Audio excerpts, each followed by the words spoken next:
Hello. Want to ask you something. Which perfume am I reviewing today? Oh, you already know because of the title. But if you see this video before I put the title in, which perfume is it? You guessed it. Aura by Thierry Mugler. That is how we have to pronounce that name. Okay. So, and I chose this obviously because that is the color of that perfume bottle, from the actual designer company. That is perfume. The perfume is more transparent, of course. This is a little bit more opaque, but that is okay. It's like whew, from the jungle to you. But there's a catch in this. That commercial has, first of all, there's all kinds of things wrong with that commercial. Let me explain. First of all, as I was studying the notes in there and everything, the first thing that I need to mention is when you smell this, when I smelled it, I don't know how other people see it, but I just put it on fresh, but I had it on last night also. I smelled it through all stages. I smelled it as it was fading early when I woke up. And then I went back to sleep and I woke up later. It goes through many different stages, like 10 different stages of evaporation. But there's one ingredient that I smell throughout all the stages, interestingly, because it's a grass. And that was when I put it on, that's the first thing I smelled. Because that's an ingredient that I absolutely love. And I hadn't thought about it in a long time. Actually, it brings up childhood memories.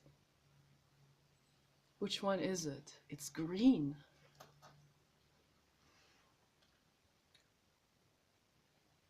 In Germany, we call it Waldmeister. So there was a woman, she commented under someone's video and she said she smells woodruff in it. And I said, but what is woodruff? Because they also have some fantasy names in it that also, I thought that was one of the fantasy names, and so I wanted to know, what is. So I didn't wait until she replies. Obviously, she's probably gonna see this in a week or two or in a year. So I went to Google, I checked, I put in woodruff. No, I put, actually, no, I did this here. Because I had this feeling, it might be Waldmeister. So I put in Waldmeister into Google in English. And then there was Waldmeister translated into English as woodruff. And there was this, okay, now all the puzzle pieces are coming together. So this other lady smelled it too, the woodruff, Waldmeister. Green and juicy and creamy, and it doesn't even smell like grass, like regular grass notes, or like I just recently got myself fresh cut grass as a fragrance. It's kind of nice. It doesn't smell so much like fresh cut grass. But yeah, there are probably many different types of grass, also in synthetic form, that you can get to put into, to make perfumes with.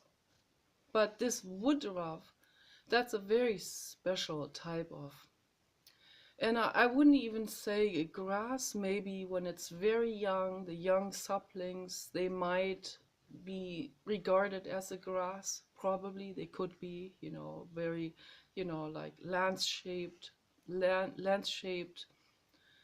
grassy blades, sort of, you know. But then when it gets older, it has a very distinct form. It has almost looks a little bit like marijuana, but you know, tender leaves, very tender, like grass tender.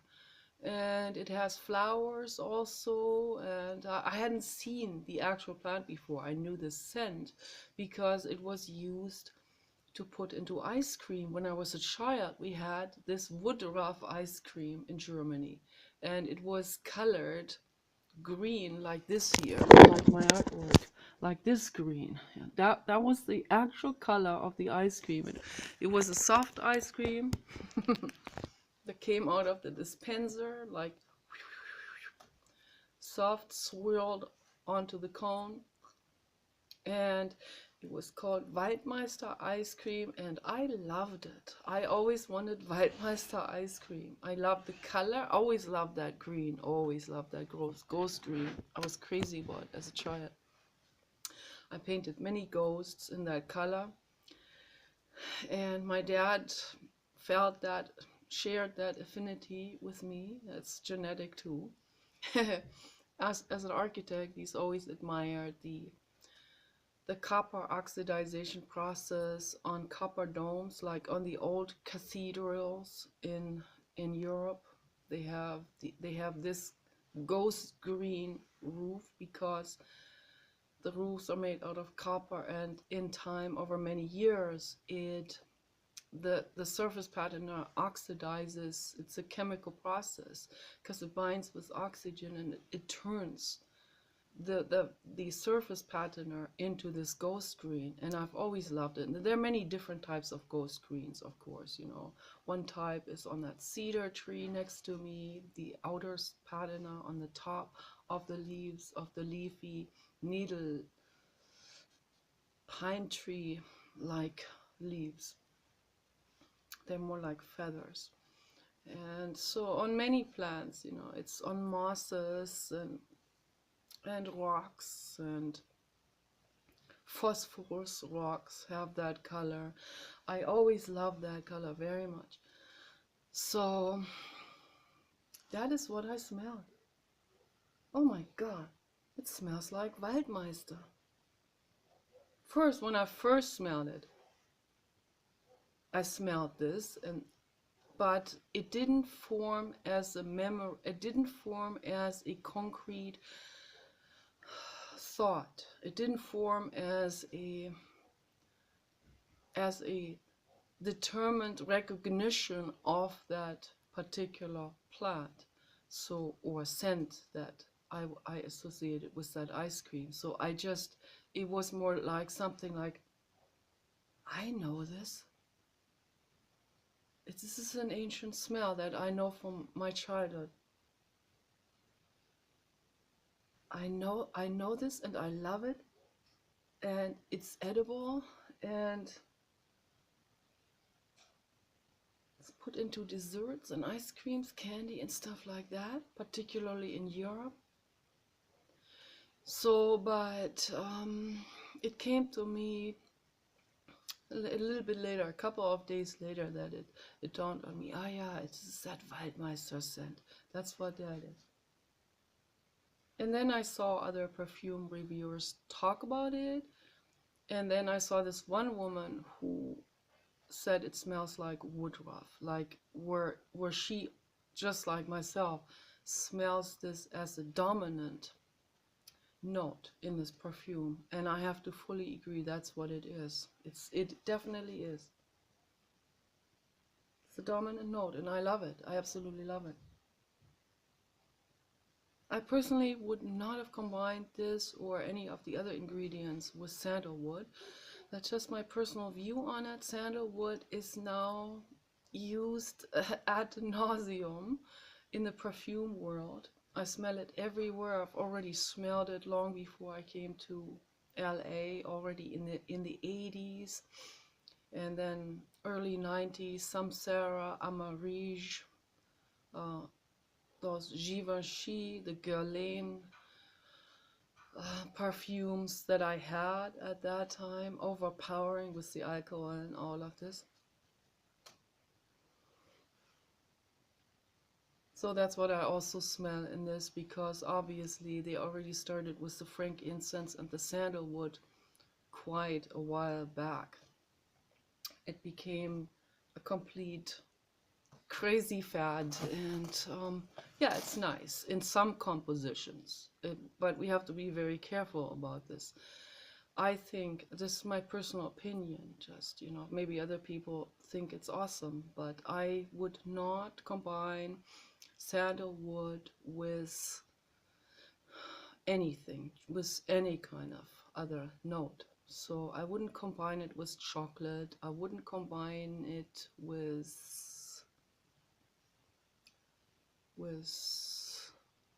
definitely not with fruits, certainly. So with some of those things, this is just what I can say right off the bat. Beyond that, I would have to do the scientific research on it. Like, I have to create my own laboratory, my own scent exploration laboratory, and then I can start combining certain scents with each other, and just go through all of this, go through all the different combinations and write it down and be really meticulous about it. Make this really studious, and make this into a total research project. But right off the bat, I would not combine sandalwood with strawberry or any of those fruits, those hard candy type of fruits. Wouldn't combine it with pineapple. I'm not laughing about it. It's just that it just personally, to me, it doesn't sound right. It doesn't smell right. It's not. I think the sandalwood becomes a little bit, because it's a very dominant scent, the sandalwood. The sandalwood also had, to me, in my view, it has a golden scent, like gold. So like something that sparkles, something that glitters, something that's very, very, it's a bit piercing also in the olfactory system. It can be really great in some combinations, but sandalwood and vanilla, that would go very well. Sandalwood, my favorite combination is sandalwood and lavender. Okay, so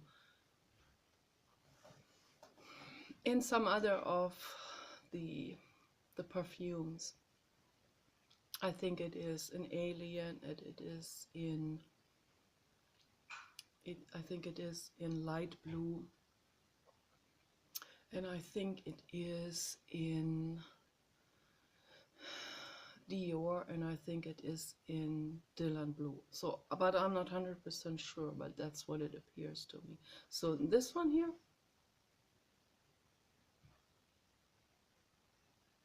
I don't know if there's lavender in it.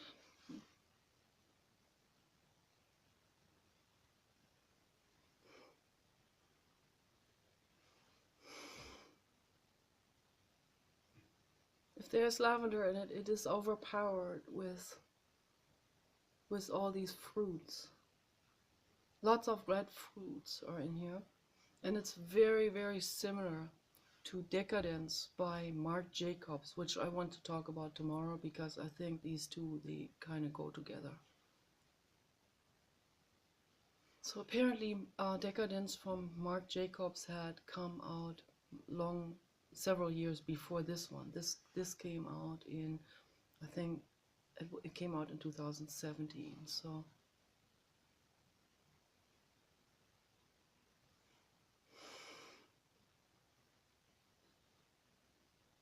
Alien came out in 2005, and Angel came out in 1992.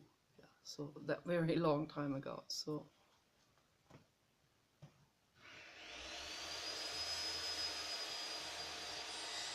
and my husband is now starting to do chainsawing. It's okay.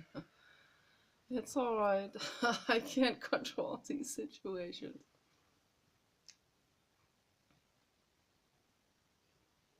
This here smells like the slime.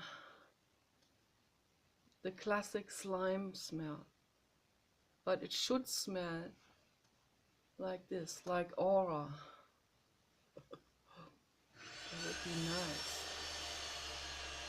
That would be very nice. I can put a little bit of the aura into here. I don't know if this will stay in it. It combines into the molecular structure now. But it gets absorbed by the slime smell.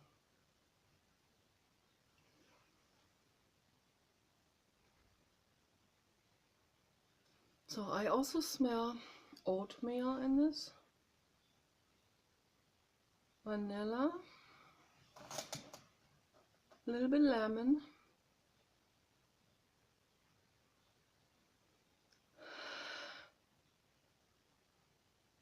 cherry, strawberry, a little bit pineapple too.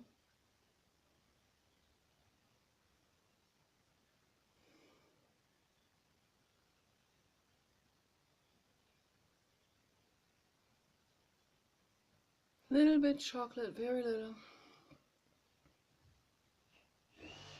So I believe the people who made this one, apparently 4 different people made it. How is that possible?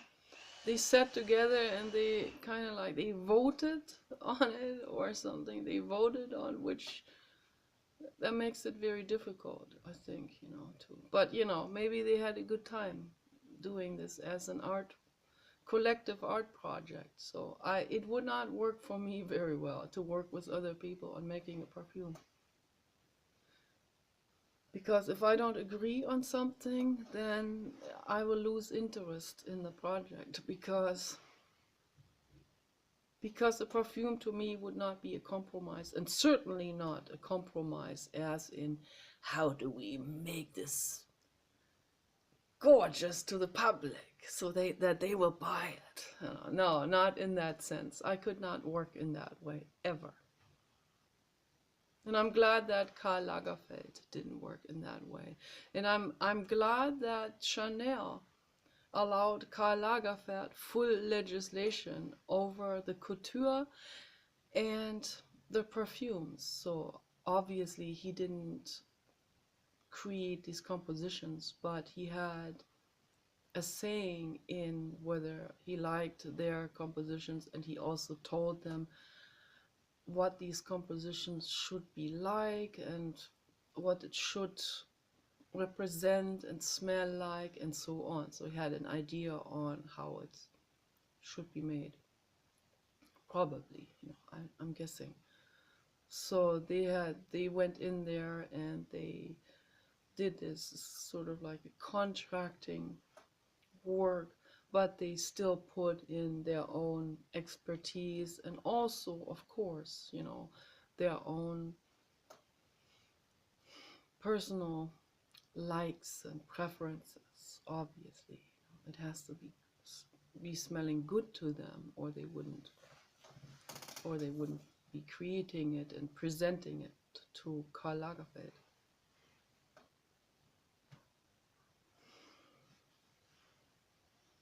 So Woodruff Waldmeister is the first one, the first ingredient, and that makes it so irresistible for me personally. That makes it addictive and delicious, just delicious. And then after a couple of days, the memory came back, and I knew that's what's in it. It smells like that ice cream, that ghost-colored ice cream. Delicious. Very sweet. Normally grass, like there are many different grasses, obviously, when you let many of those grasses grow up where they're no longer in grass shape, then some of them become trees, some of them become sunflowers, some of them become woodruff, some of them become certain tall flowers or even asparagus.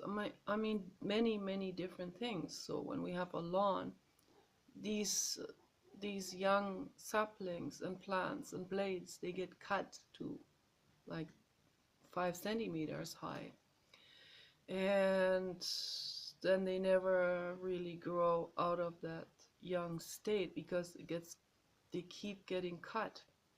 So we don't know what all kinds of plants are growing in it. But a real healthy lawn has a huge variety of different plants. Okay, we don't want just a monoculture lawn. A lot of people have this idea that they want a monoculture lawn. They just want a specific grass to grow.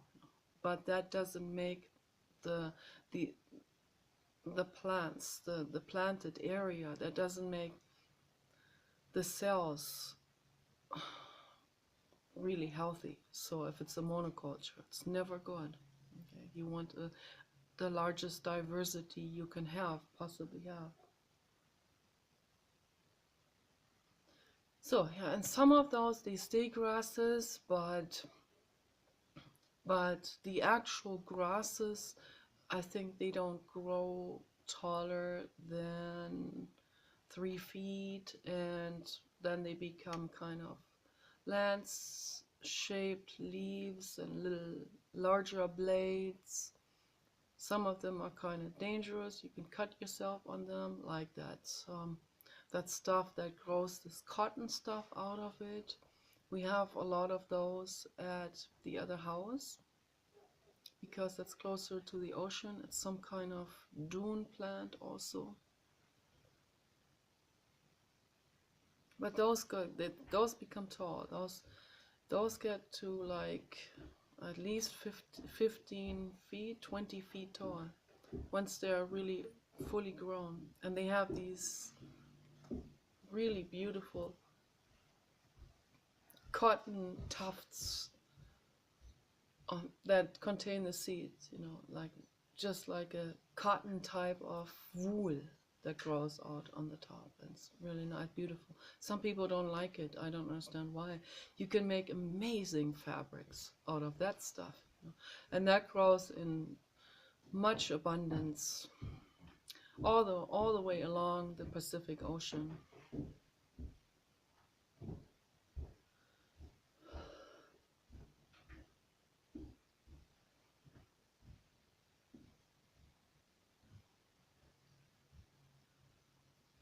Could be plum in here.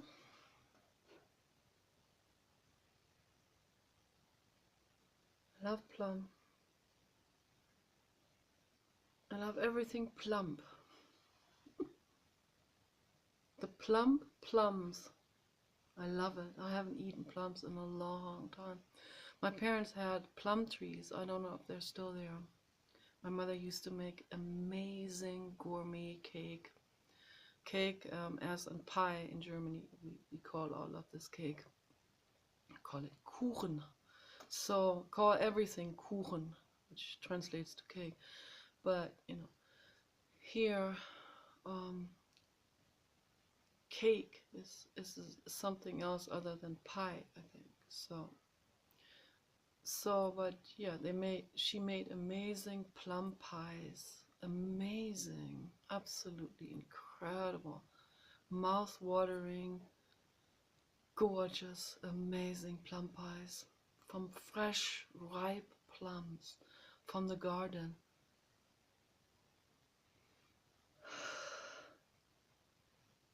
Smells a little bit like my mother's plum pies.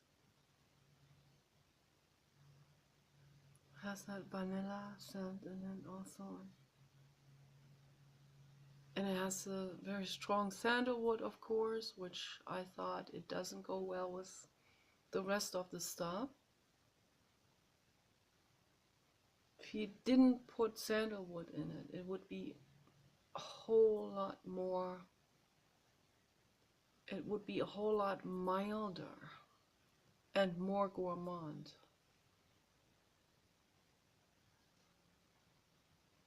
Would be even juicier, wouldn't have that the gold fork taste in it. The gold taste. But some people like it, you know, some people like the sparkle, this extra mysterious, yeah, oriental kind of character in it.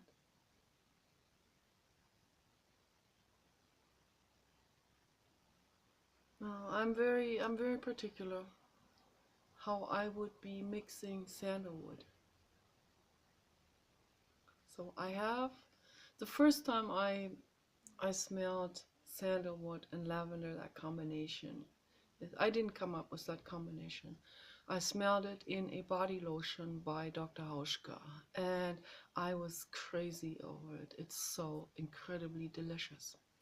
And then I bought perfume, essential perfume oils from the natural plants. I bought lavender, many different types of lavender, and I mixed some of them together, and I put a little bit of the natural sandalwood. I only had a 16th of an ounce because sandalwood is very expensive, particularly in essential natural form. So because it must be very difficult to extract the oil from that. So I think it's an absolute or CO2 extraction. I forgot now, but I put half of that little 1/16 ounce bottle leaf.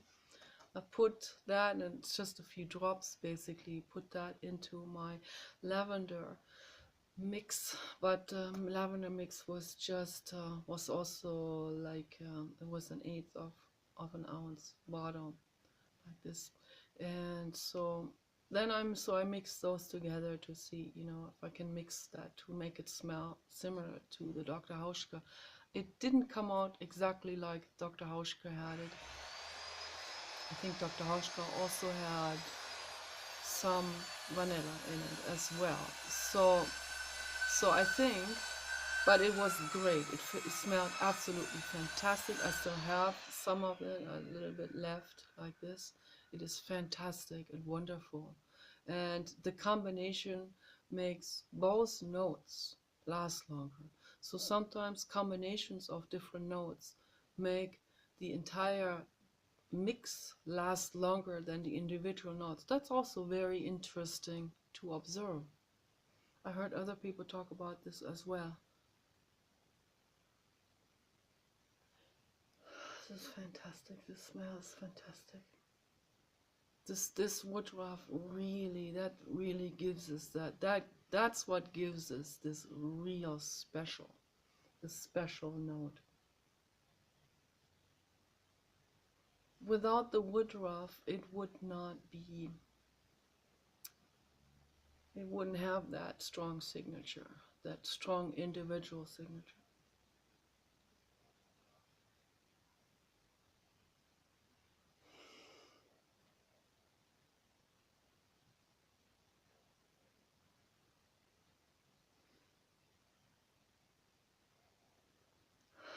This is amazing. It's addictive. Oh, and this perfume oil is an imitation, of course. Because I only use oil, I use only perfume oils. I've written to 3 different perfume companies. I wrote to Chanel. They were kind of rude and short in their response to me. They didn't even read my letter to them. They didn't. I don't know whether they have people that they hire to respond that are like in Singapore, or I don't know what it is. But the people from Thierry Mugler, the team Mugler, they are awesome. They are the absolute best. They are so sweet and personal and warm. I was so happy to get a response from that girl working for the team Mugler. Awesome. So, and this perfume oil is made by Oil Perfumery in Canada. They did a very good job, I assume, because I haven't smelled the actual designer. And I have been asking these designers, can't you create samples of some sort that are free from alcohol, or and both, create a whole line of perfume oils, roll-on form, or perfume oil sprays. I've heard some designers have started it. Some designers are trying this now. The alcohol-free version, I think the DPG oil spray version, where it sprays. DPG is it's a much lighter oil, and that's why it would work well in spray form. Some people just like to spray themselves. They don't want to roll it on the skin. So DPG would be better than alcohol for sure, because it's a mineral oil and it's very light. So that's why a lot of them use it. It's temperature resistant and works very well. It's fantastic. Has a long shelf life and all of this. And in this oil form, it doesn't get bad in any way. So I would never put. They try to water things down literally, so that's why they use alcohol. Then they can use water as well, and a watery alcohol cologne basically, and then just a few drops of the perfume, and they sell it to you for $100. That doesn't make any sense to me. It doesn't last very long. It's not good for the skin, and water, it causes mold. They prevent that with the alcohol, but still, then you have to deal with the alcohol, and that's not good. Some people, they smell like they're drinking alcohol when they smell that on them. That's not a good way to present yourself when you are trying to work for someone and you go to an interview. You don't want alcohol on your skin or in your mouth or anywhere. So my recommendation for everyone is quit alcohol now. Quit it for good. Be done with it. Be done with nicotine, alcohol, and drugs. And also pharma. That's my personal opinion on it. I'm not a doctor. I'm not allowed to give advice, because they give people bullshit. When anyone wants to give advice, and they're not licensed physician. But Dr. Grieger says the same thing, and he is a physician, and he can say this officially. So I can only say this unofficially, because I don't want to get in legal trouble giving people advice. So, but that's just my personal view, and that's how I handle it. I do not take pharma drugs. Ever, ever, ever, ever. Never take pharma drugs again. Never. Okay? Never, never, never. Never again. There are wonderful alternatives that don't have side effects and that are beneficial, that help us heal, not cover up symptoms, not cause more problems where people take even more drugs. Some people are on 20 different pharma drugs. Each one is covering up the side effects of the next one. That's not medicine, that's not healing, okay? That's complete corporatism on cost of people's health. And I talk about this all the time because it's such a big issue. It's a real serious problem, but not many people are talking about it. Not many people put their minds into this and question this and look over their shoulders. But that's what you need to do. You need to look over other people's shoulders. This is your responsibility to do this.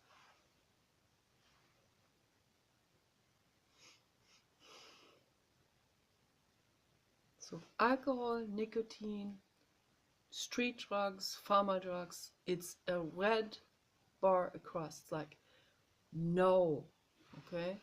Total no, absolute no, okay? Cannot. It's not functioning. Oh yeah, the other day someone said in one of the Teal Swan workshop Facebook group. I don't even know if that is conducted by Teal Swan, if she even is aware of this group, that people made this group, but whoever, the one lady who seemed to be the one in charge of that group is very nice, very sweet.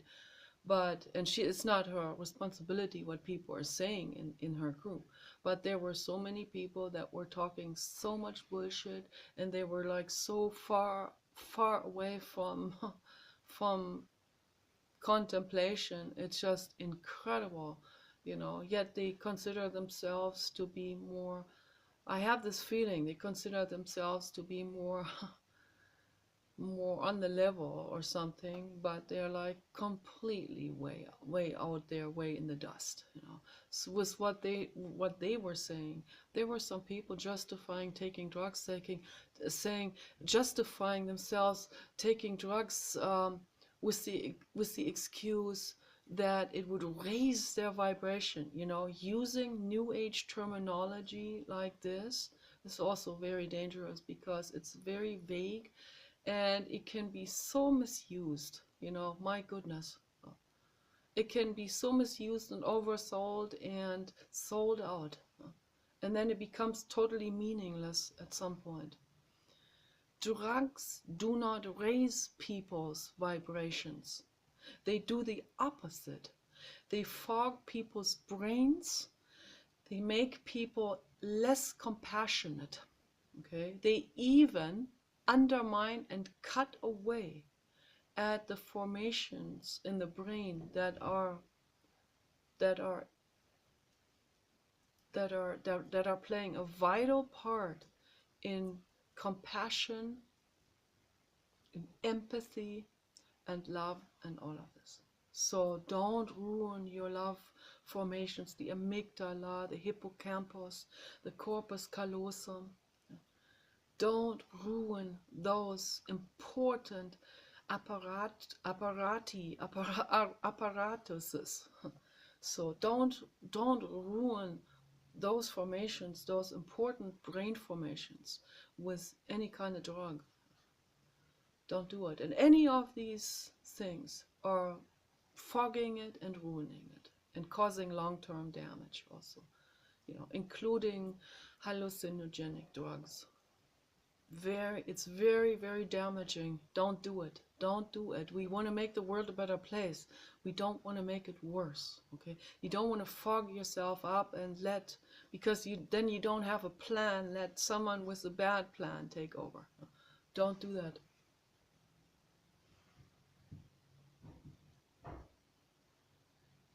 So the message is also from Teal Swan, and I'm sure also from the lady who created that group.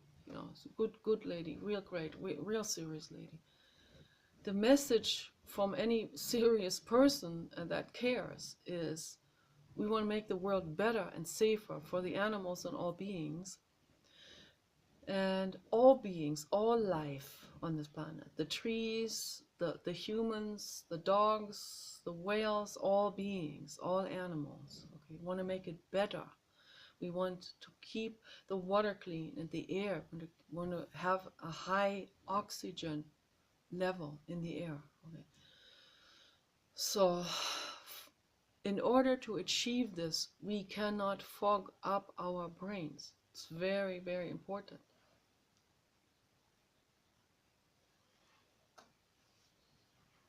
We want it to be addicted, then be addicted to beautiful scents and nice clothes and art, and beautiful music, classical music.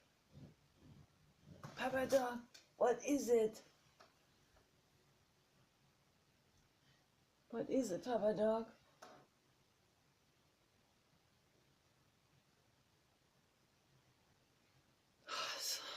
Wonderful scent.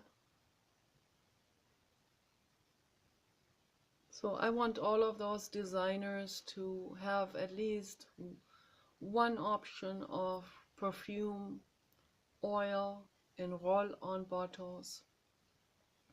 And if they want to sell this for a lot of money, go ahead, that's your business. I'm glad that there are perfume oil imitation people that make imitation perfume. I'm glad that they are out there, for a fraction of the price, for a tenth of the price, or for a 20th of the price. So that's awesome, very awesome. And also, I want them to make small samples. They want people to smell it throughout their perfume line. They want people to get to know all of these. They don't want, of course, they want people to buy it just from the commercial, sight unseen. Yeah, but that can be sometimes very disappointing. What if you don't like it? I had a lot of those. I bought a lot of perfume oils for around $10 each. A lot of those that I don't like very much. Then what I do with it? I have to give it away. And I have the feeling so that some of my family members, they might like them. So some of those are much more masculine. Some of them are more citrusy or more tropical. So we have different tastes, obviously. So my taste is very clear. I like really, really heavy bass note, creamy, very, very extremely gourmand, extremely candy, extremely chocolate, extremely vanilla, extremely sweet, and extremely heavy floral, like heavy flowers. All of this as heavy and as sweet as it gets. That's what I like. And that's what I always loved my whole life. And I don't want something metallic in it. But then, then there's the one from Bulgari. The one, I forgot now what the name was. I think it was Bulgari Women, the classic Bulgari Women. That has a lot of metal type of scents, as I synergistically would call it. So, and they have the right combination. So in the right combination, it has the right context, and it is a completely different character then. So then it is absolutely fantastic. And they also have it in the Creed Aventus for women. I got that one too because people ranted and raved about those. The ones for men, I didn't see anyone rant about the female version, but I got curious, so I ordered it. I mean, it's $10, but then, a lot of $10, a lot of times, it will add up to $100 or $200 for 20 perfumes that you might not like. So that's why I think, that then you have spent a lot of money on stuff that you don't really use, or that maybe you can give it away, but then you end up with so many of them, and that's not the way to go. So we should have the opportunity to get samples, for free, or at least for just $1. And that's at least what I'm asking, a sample for $1. That's the least they can give. So, and it should not contain alcohol, and the sample doesn't have to be fancy. It doesn't have to be all styled up in a fantastic miniature bottle of the same thing, or and also not in alcohol form, not in chemicals, okay? But it could be in body lotion form. It could be in just a little pouch of a silver foil material, That's very cheap to make for them. Just a little pouch of a few drops of body lotion with that particular scent. Then we open it up, we swap it onto our skin, We smell it and we go, do I like this or do I not like it? If I don't like it, I'm not going to order it. If I like it, I will. So, but we should have that opportunity to do this. And sometimes in the Vogue magazine or in the Cosmopolitan, they have those type of packets, or they have like, they usually have the dry form, the powdery type of perfume scent. You open that paper up and then you rub that onto your skin and then you can smell it. That works too. They can also sell that. I think it's very reasonably priced for them to make. So, and not only through getting it sent through a magazine that cuts trees. So I don't buy magazines anymore because I don't want to support cutting trees. And I don't know what materials they make it up, but I haven't seen them anything that says made out of recycled or bamboo materials or renewable resources or anything. So it's probably virgin trees, probably, like old growth redwoods or sequoias, and that's horrible. I don't want to be part of that.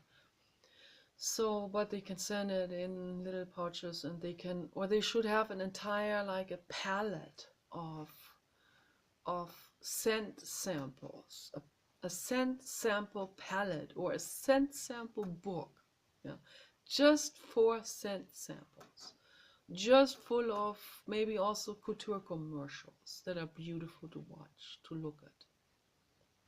So something like this, if I had money, gosh, I would offer this to people, and I would make it out of a renewable resource, bamboo or something like garden scrap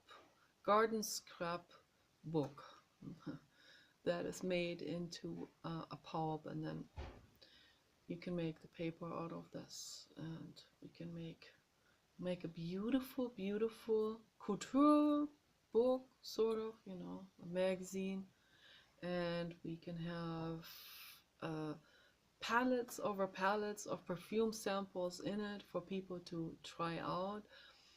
And if we had this, and if this was like the basic theme of this magazine, a lot of people would buy this magazine, first of all. And the magazine should be reasonably priced, so that it'd be worth it for those samples for people. And I think a lot of people would want that because they want to first smell it. They don't want to buy something sight unseen. Particularly not when it costs $100.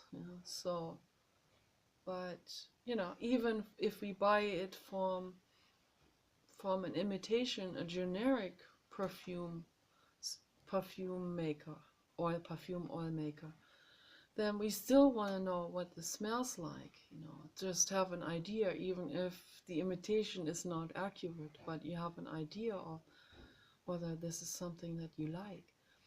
And sometimes the imitations smell better than the actual designer perfume, so that happens too.